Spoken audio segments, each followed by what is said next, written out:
What's up, all my SCA members? It's your fearless leader here. And maybe three big announcements. Number one, obviously you can tell tonight we're not live. Just posting this up because I'm actually on the road, I guess you can call it. I'm out in Phoenix. It's absolutely freaking gorgeous out here. And I went to a Phoenix Suns game last night, which was really cool. Not like huge into basketball, but or really sports. But I like watching. I like being, in the arena. You know what I mean? So number one, if you're watching this, you got to comment something because our boy Jay Strand is having his baby today. I'm actually fairly certain as of right now, it's like 4 o'clock, something like that. He had texted me that they're pushing. So that means that they're super close. And that's super exciting. It's their first bebe. And so, man, super, super exciting. I know, I've got my daughter. She's almost 10 now. She'll be 10 in September anyway.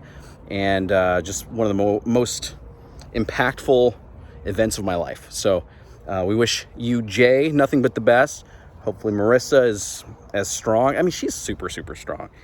She's always giggling, but you'll have a lot to giggle about here soon. So let's give Jay a huge round of applause and a lot of love on that. Love that guy, and super excited for him. And with that comes some more change. One of the things that we're doing internally is looking at this thing, especially myself. I'm looking at Super Closer as a brand, as a vision, and asking the question, what do we do to make this thing amazing for you, for our client, just as a business, something that can grow and scale and reach more people, help more people, work with more people. And I'm going to go ahead and maybe drop some hints here, but it looks like this, and this is maybe a takeaway for you building your own business, life, things like that. I mean, I look at closing as a business. Doesn't matter if you're working with a single client and that's your sole revenue, your sole income. You got to treat it as a business. You got to know your numbers. You got to know what you're shooting for as a goal. You got to know all these things, right? And so the business of closing, that's 100% what it is. But when I look at what we're building, I've got to look at what's worked in the past and what has, been bottlenecks in the past as well. And so I'm really diving into that. And so I'm just going to tell you that there's going to be some structural changes with SCA in the best possible ways to make sure that we can hit all of those objectives. Make sure we're taking care of you really, really well, bringing on amazing clients, being able to scale and grow so that we can help more closers and more coaches, or high-ticket people do more of what they, are doing here too. So a lot of cool things coming down the pipeline. Some of it we'll share, some of it's just internal, for Super Closer and the team. But we'll keep you apprised on some really cool things coming up that way. So what do we want to talk about today on this fine Monday evening? Okay. So number one, I wanted to share with you what not to do when you are on closing calls. Okay, what not to do. So we talk about, hey, do these things over and over. And at some point, you got to talk about what not to do, right? What is going to kill your close? And I want to be really careful about this because I'm not dropping this because one of you have done this and I'm trying to call anybody out, because we all do these things. So if you hear me say, hey, don't ever do this, and you're like, ooh, I did that, he's talking about me. Well, I'm not talking about you, okay? Don't take it personally. This is experience talking. We all do this, okay? So just know that I'm not singling anybody out. But one thing that will absolutely kill your close before you ever get started, number one, is if you are their best friend, okay? If you start off the call with a lot of chit chat, how's the weather? Oh, where are you from? Oh, me too. Oh, we're best friends. Oh, me too. And relating. That's actually not how you build a proper relationship, a closing relationship at all. Because if you haven't experienced this yet, you will. When you get time you drop numbers, everything's great, everything's amazing. You talk numbers and you say, well, what do you think? You want to move forward? Like, oh, you know what? I know you said that we're probably going to make a decision here, and I totally get it. But man, I'm busy and I've got to think about it, and my wife is walking the dog and I've got to go, the oven's on fire. There's a bunch of excuses, and because you've left, that you're now best friends with that person, you have no pivot point to say, hey, John, well, we talked about doing this, right? It's really, really tough to close your friend. If I don't know if you've ever noticed this, but if you've ever started a business, this is very true. You can never be a prophet in your own land. It's an old phrase, but it carries into closing. You can't be the person that drives that close if you're also their best friend. It just doesn't work that great at all. Now you're talking about a lot of follow-up, a lot of calls, a lot of texts, a lot of emails for it maybe to go through. Okay, and so we on a personal note, I'm very relational. I love meeting people, connecting, talking, things like that. But when you're on a closing call, we're not there to build a friendship, right? We're there to transition, close the question, are we going to work together? And the best way we can do that is by not being their best friend up front, okay? That will kill your close. Number two, and this is a super common one, is we either over talk or we under talk. Okay, and over talking is the more lethal one, I will say, because think about it this way: we're not selling anything. Okay, we are closing. And what does that really mean? That means we're not there to talk about features and benefits and and all of these other things. We don't need to go into the details and the weeds on the detail of the information of the heady kind of stuff, because we don't need somebody to live here and try to make a decision and I need more information, because the more you give somebody, the more questions they'll have, and that's not necessarily a bad thing.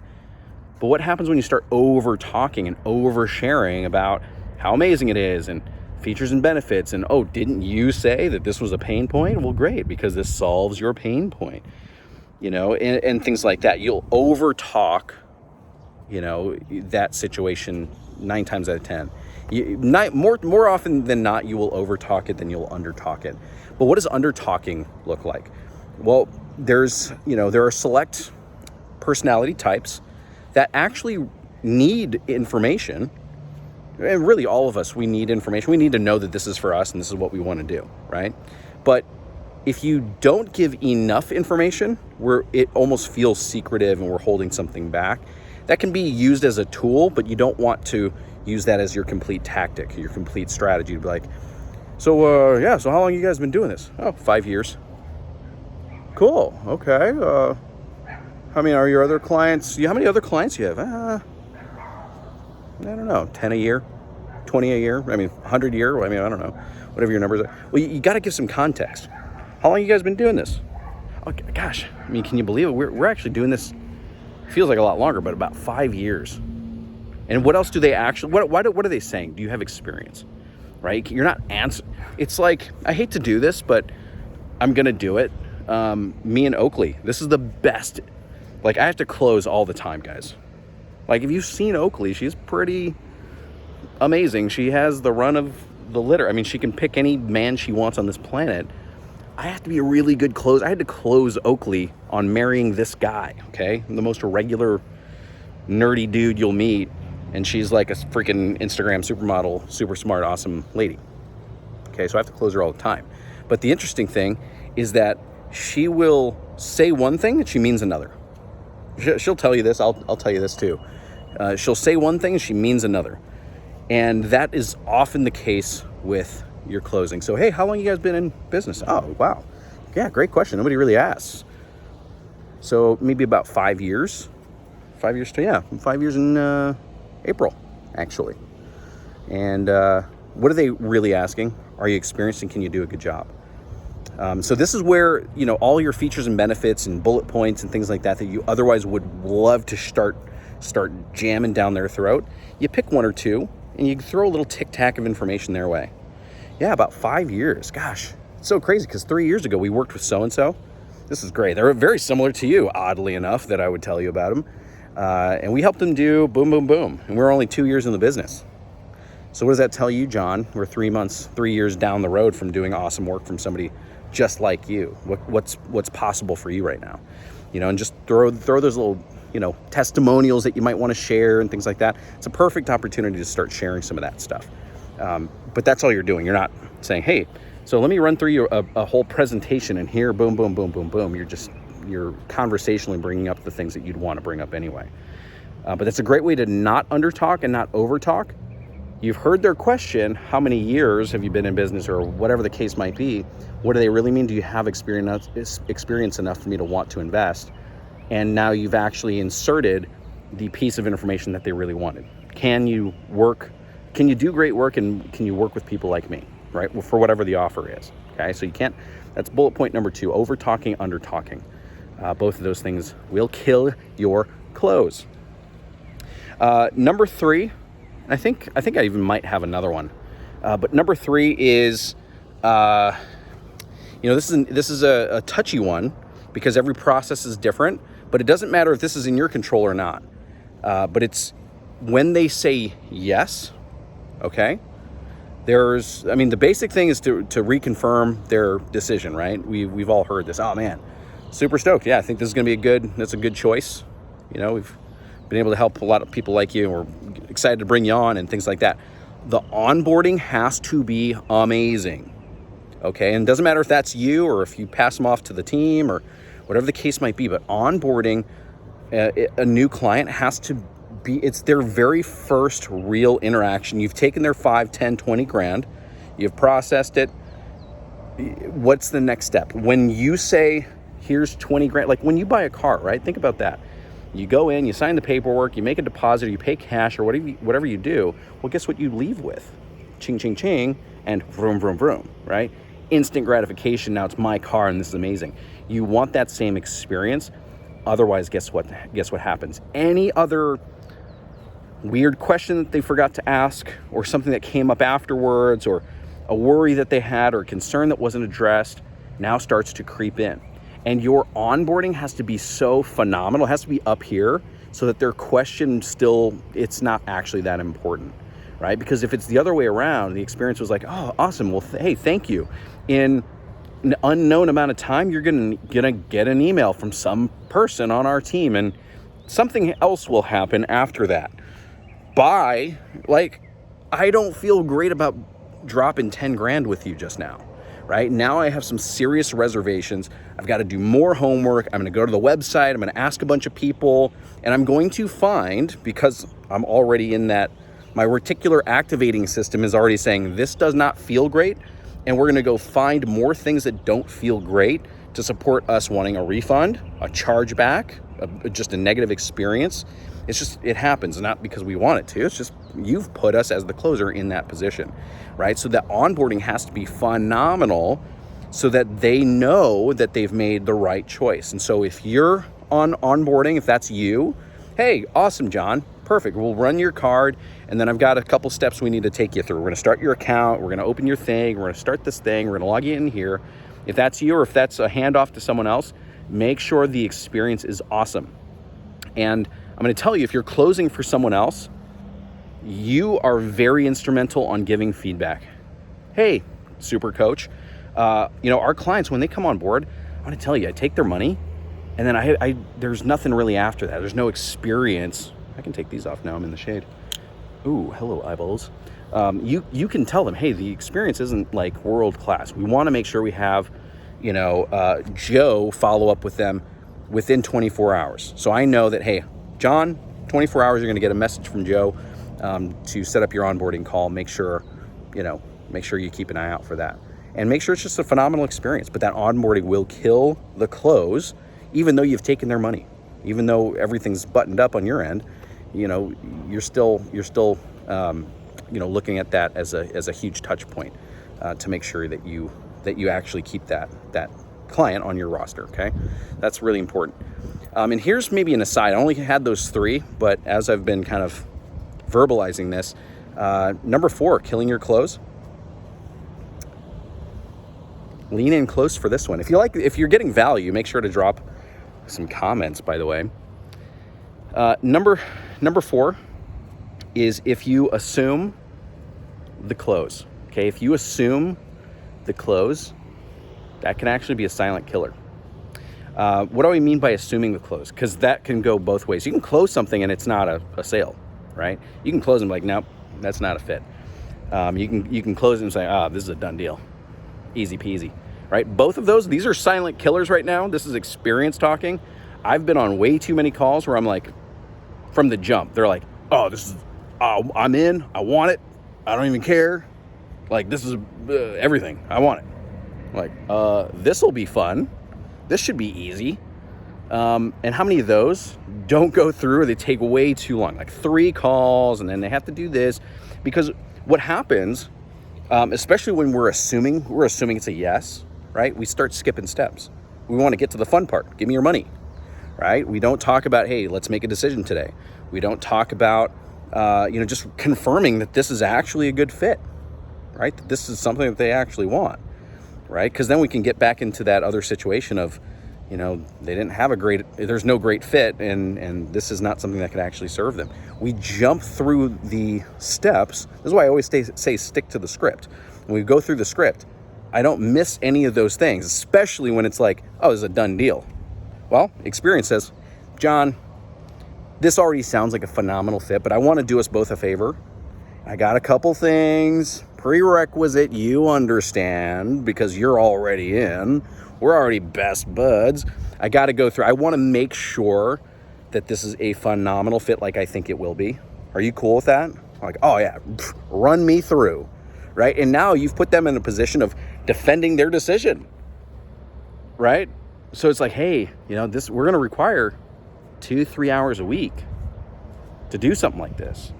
Are you able to do that? 2 to 3 hours. I spend 2 to 3 hours doing other things, right? I can, they'll close themselves. Like, okay, you got the time. Let me ask you, this isn't, and this is something I sometimes say when I'm questionable on whether there's financial ability. This isn't cheap. I just got to tell you, John, like, this isn't your run-of-the-mill, blah, blah, blah, go through this isn't your average thing. Now, we have some cool ways that we do financing and splitting up payments and stuff, but how do you feel about that? When I say, hey, this isn't cheap. This ain't a cheap rodeo, sir. And he's like, Michael, we're good, okay? You're putting him in a position of saying, yes, reconfirm. So you got to go through the setup, but I'll go through every single one of those lines. I still do that. I don't, because I have a lot of experience, I don't skip the steps. I have a lot of zeros under my belt because I've stuck to the script. So stick to the script. The other side of that is assuming the sale or assuming the close is counting them out before you even really get started. They don't seem too enthusiastic. They tell you, hey, financially, you're not doing so great. Hey, yeah, I've worked with people like this in the past. It just was not a good experience. All of those don't mean that they're not a yes. You know what I'm saying? Like, they're struggling financially. Maybe that means they only have $1 million in their bank. I'm serious when I say that too. I've had a couple of times where they're like, yeah, it's been tough, but just really glad my grandma left me that $500,000. I want to do it, however much. It's gonna be worth it. Okay, just $500,000 just sitting in the bank and we're struggling financially. Well, that's the reason why they're on the call oftentimes. So don't count them out. Never count somebody out. Even when somebody tells me, hey, I booked the call. I wasn't sure what I was thinking. I did some research. This doesn't really seem like what I'm looking for. Okay. All right, John, I totally get that. Let's do this. Just for funsies, we already have the time built out here. I'm going to skip the sales talk. Okay. I'm going to skip that whole thing. If you don't think this is a good fit, I'm just going to run you through the call just to make sure I've done my part. Because you never know. Maybe we find a phenomenal fit, or what you learned about us isn't quite accurate, or vice versa. If it's not a fit, I will tell you. You sound good. Maybe we cut the call a little shorter than usual and just kind of go through the motions. Yeah, you know what? Let's do it. Now you got a shot. And at this point, you're just putting in another rep. Even if it's a terrible fit, not a product or service that they need, any of that stuff lines up. At least you've got another rep in there of going through the script, making sure that you've nailed every single one of those points the entire time through. It's just like anything else. That muscle gets stronger. The next call you get like that, you'll be able to handle it. And the first time, you know, positive reinforcement is huge. So the next time you have a call like that and it closes, it will reconfirm the fact that you should handle the call the same every time. Never assume one way or the other. Never assume the close. Okay? So that's the information that I've got for you today. If you do have questions, let me know. Drop them in the comments below. Tonight, I would love to have been live. Trust me, but we've got a lot going on, and I want to make sure that I'm taking care of, well, everything. And that means carving out time, making sure I'm showing up and giving you my best as often as possible. So if you guys need anything from me, let me know. If any of you have questions about SuperCloser, or I know some of you have asked about referring people. We've talked about giving you a nice little healthy bump, a little commission your way for people that you know that want to or should be in SuperCloser. Make sure to reach out and connect those people with Emmanuel, because we're going to pay you well for making sure that you get the right people into this community. So want to make sure that you know where to go to for that kind of information. Other than that, we've got some really cool announcements that'll be coming out probably over the next couple of weeks. Coming in April, we will be moving a lot of these calls to Zoom. Why? Actually, Jay and Emmanuel both brought up great points. Jay was like, well, it's really cool to be able to see and interact with you. Like, have your video on or not, but like, we actually get some time to converse. That means that we can do role playing live. I can give live feedback. Like, a lot of cool things can happen. And Jay or Emmanuel made a great point. He's like, hey, well, all of these recordings now we can put in the database for the course, which only adds value for you and anybody else that comes into SuperCloser Academy. And so both of those things, I'm like, hell yes to both of those. So we will be moving to Zoom as we actually originally intended. And so we're going to be doing that come the beginning of April. So I'll be putting out another schedule for April, May, and we'll include the Zoom link so that it's, you know, super easy for you guys to follow and be able to join. If you have any questions, drop them below pertaining to this content tonight or anything else that you have, really anything, drop them below or reach out to myself, Jay, or Emmanuel, and we'll go from there. But I love and appreciate each and every one of you. Hopefully Monday's treating you well. And I'm going to get back to this super beautiful, much warmer than Utah weather. When I left, it was cloudy or overcast, like super cold, and like Arizona's treating me right. Okay. All right, ladies and gentlemen, that's all I got for you. Keep hustling out there, keep closing. Lean on us for mentorship, guidance, training, anything that you need. We want to make sure you are winning. Okay. That's all I got for now. SuperClosers. We'll talk to you soon. See ya.